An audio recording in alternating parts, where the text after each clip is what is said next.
So by default, you'll notice that there are no text tabs. Normally they will display down here if there are. And the reason for that is that if there's only one text data block, which is technically what they're referred to, we can just call them pages or files though, because that's what they are, then there's no need for tabs. However, as soon as we open something else up, so click in Navigator and click on one of the add-ons within your user add-ons, which is what this little tab always displays here.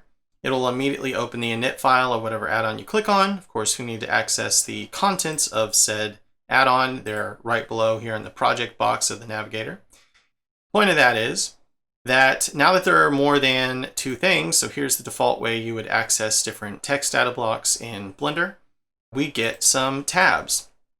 The first thing we should notice that's really cool about the file tabs in Hacker, if a file is an init file, as you can see here, and if you ever want to see the entire file path, you can click this button to display the whole thing. If the file is part of an add-on, or more broadly a module, but usually this is referring to an add-on, then the tab will also include the directory name. And this is awesome if you've got a bunch of modules open or a bunch of add-ons open, as I am often want to do. So I can usually have a bunch of stuff open.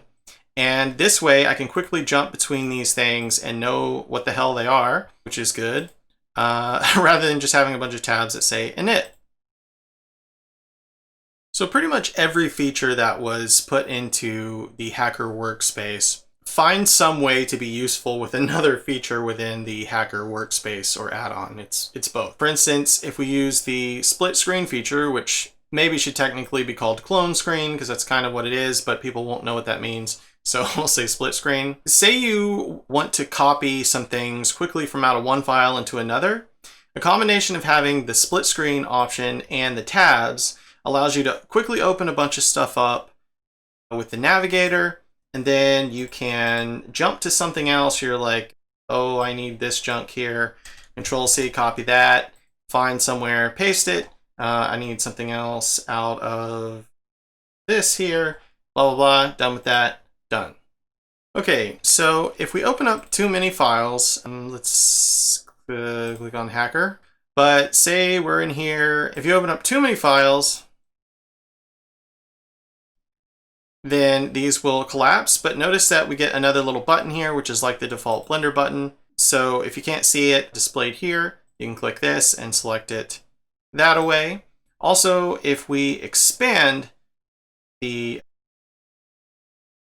text editor, notice that we get as much things open as can be open with the allotted space, which is pretty nice.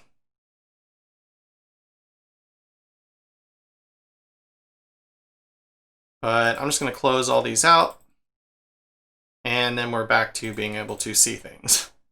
So if you would prefer these text tabs to be on top, you can totally do that. I definitely struggled with that design decision when implementing this, because whenever you're in any text editor or an internet browser or whatever, the tabs are always on the top. However, because there's so much cross functionality between selecting different open text files and the Navigator and the search bar, I sort of began to envision all of these things like in a unified system, like searching for files and then searching for text within files.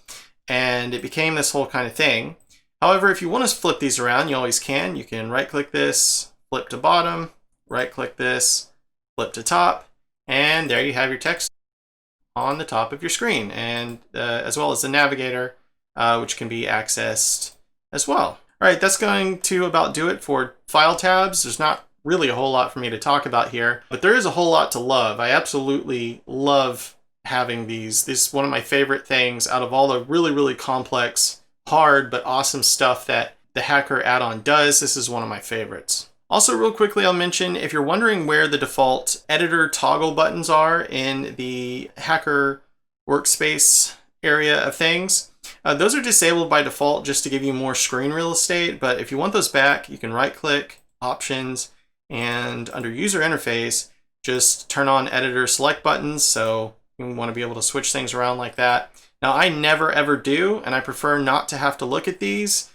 And I prefer to have more screen real estate. So these are off by default.